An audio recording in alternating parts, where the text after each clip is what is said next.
నమస్కారం. ఈరోజు మనం చాలా ముఖ్యమైన విషయాన్ని తెలుసుకుందాం. ఒక స్త్రీ ఎలా తన ఇంటికి ఐశ్వర్యాన్ని పెంచగలదు, ఎలా తన భర్తను మృత్యుదోషాల నుండి రక్షించగలదు. ఇది సాక్షాత్తు జగన్నాథుడు చెప్పిన సత్యం. ఇప్పుడు నేను మీకు పూర్తిగా వివరంగా చెబుతాను. పతివ్రత శక్తి పురాణాలలో స్పష్టంగా ఉంది. భర్తను దేవుడిగా భావించే పతివ్రత స్త్రీ ఇంట్లో ఎప్పుడూ మహాలక్ష్మి ఉంటుంది. ఆమె శక్తి వల్ల భర్తకు కలిగే మృత్యుయోగాలు కూడా దూరమవుతాయి. ఒక పతివ్రత స్త్రీ భర్త కోసం చేసే ప్రార్థన, పూజలు, వ్రతాలు స్వయంగా జగన్నాథుడిని చేరతాయి. ఆ శక్తి వల్ల ఇంటికి ఐశ్వర్యం పెరుగుతుంది, భర్తకు ఆయుష్ పెరుగుతుంది. ముఖ్య వ్రతాలు: స్త్రీలు తప్పకుండా చేయవలసిన వ్రతాలు.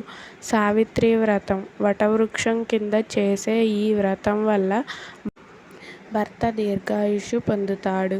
తేజోవతి వ్రతం: పూరీ జగన్నాథుని సమీపంలో ఇది అత్యంత పవిత్రంగా చెప్పబడింది. దీన్ని చేసిన వారికి ఐశ్వర్యం, సౌభాగ్యం లభిస్తాయి. శ్రావణ మాసంలో శివపూజ: ఇది భర్తను మృత్యుదోషాల నుండి రక్షిస్తుంది. కార్తీక మాసంలో దీపారాధన: దీనివల్ల కుటుంబం మీద మహాలక్ష్మి కటాక్షం ఉంటుంది. ఈ వ్రతాలను సత్యభక్తితో చేసిన స్త్రీ ఇంట్లో ఎప్పుడూ ఐశ్వర్యం తక్కువ అవదు. పవిత్ర వస్తువులు: జగన్నాథుడు తులసిని అత్యంత పవిత్రమైనదిగా చెప్పాడు. స్త్రీ తన భర్త కోసం తులసి దళాన్ని సమర్పిస్తే ఆ ఇంటికి మహాలక్ష్మి వస్తుంది.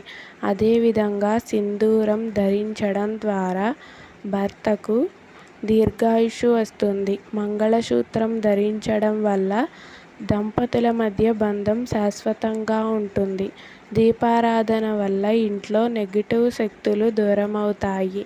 జగన్నాథ భక్తి: జగన్నాథుని ఆరాధన స్త్రీకి మరింత శక్తినిస్తుంది.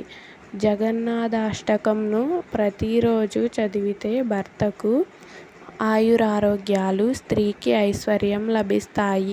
జగన్నాథుని భక్తితో పిలిచే స్త్రీ వాక్కు వృధా కాదని పురాణాలు చెబుతున్నాయి. కాబట్టి సాక్షాత్తు జగన్నాథుడు చెప్పిన సత్యం ఇదే. ఒక స్త్రీ తన భర్తను పరమేశ్వరునిగా భావించి పతివ్రత ధర్మం పాటిస్తే ఆమె చేసే వ్రతాలు, పూజలు, ప్రార్థనలు వల్ల భర్తకు మృత్యుదోషాలు తొలగిపోతాయి. ఇంట్లో ఐశ్వర్యం ఎప్పుడూ పెరుగుతూ ఉంటుంది. ఇది శాశ్వతంగా సత్యం.